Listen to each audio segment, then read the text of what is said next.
নির্বাচনী সভায় উপস্থিত মুরব্বীবর্গ, উপস্থিত এলাকাবাসী, উপস্থিত মা বোনেরা, ভাই বোনেরা এবং আমার দলীয় সহকর্মী, আসসালামু আলাইকুম। কেমন আছেন আপনারা সবাই? ভাই বোনেরা, সময় কম, একটু করে মাগরিবের আজান দেবে। আমি সংক্ষেপে আপনাদের সামনে দুটো কথা বলি। আগামী কয়েকদিন পরে অর্থাৎ 12 তারিখে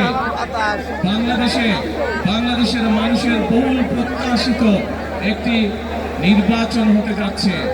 বিগত 1 যুগেরও বেশি সময় ধরে বাংলাদেশের মানুষ তাদের ভোট প্রদানের অধিকার থেকে বঞ্চিত ছিল। এই অধিকার কেড়ে নেওয়া হয়েছিল, কিন্তু এই অধিকারকে বাংলাদেশের মানুষের কাছে ফিরিয়ে আনার জন্য বহু মানুষ, রাজনৈতিক দলের কর্মী, বিভিন্ন শ্রেণী পেশার বহু মানুষ তাদের জীবনকে উৎসর্গ করেছে।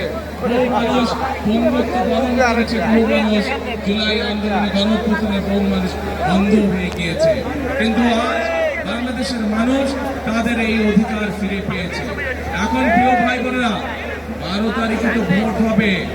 12 তারিখে বাংলাদেশের মানুষ ভোট দিয়ে তাদের পছন্দের প্রতিনিধিকে তারা বাছাই করবে। কিন্তু এই যে অধিকার, এই যে হাজারো মানুষ নিজেরা জীবন উৎসর্গ করে এই অধিকারকে প্রতিষ্ঠিত করেছে, আমরা শুধু যদি ভোটের মধ্যে থাকে তাহলেই চলবে না। এই 12 তারিখে নির্বাচন হতে হবে দেশ পুনর্গঠনের নির্বাচন। মানুষের ভাগ্যের পরিবর্তনের নির্বাচন হতে হবে। এটি দেশের ভাগ্যের পরিবর্তনের নির্বাচন হতে হবে। প্রিয় ভাই বোনেরা, নিশ্চয়ই আপনারা গত 2 দিন আগে দেখেছেন যে বাংলাদেশ জাতীয়তাবাদী দল বিএনপি দলের পক্ষ থেকে আমরা এই দেশের নারী বা মা বোনদের জন্য কি করতে চাই আমরা উল্লেখ করেছি। আপনারা নিশ্চয়ই দেখেছেন যে আমাদের দলের ম্যানিফেস্টোতে আমরা উল্লেখ করেছি আমরা এই দেশের ছাত্র সমাজের জন্য কি করতে চাই।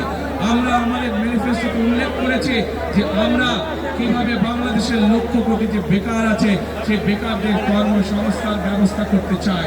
আমরা উল্লেখ করেছি কিভাবে আমরা আমাদের দেশের মানুষের কাছে স্বাস্থ্য সেবা পৌঁছে দিতে চাই।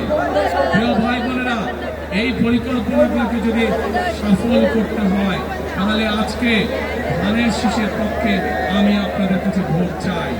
আজ এই নির্বাচনী জনসভায়, আজ এই নির্বাচন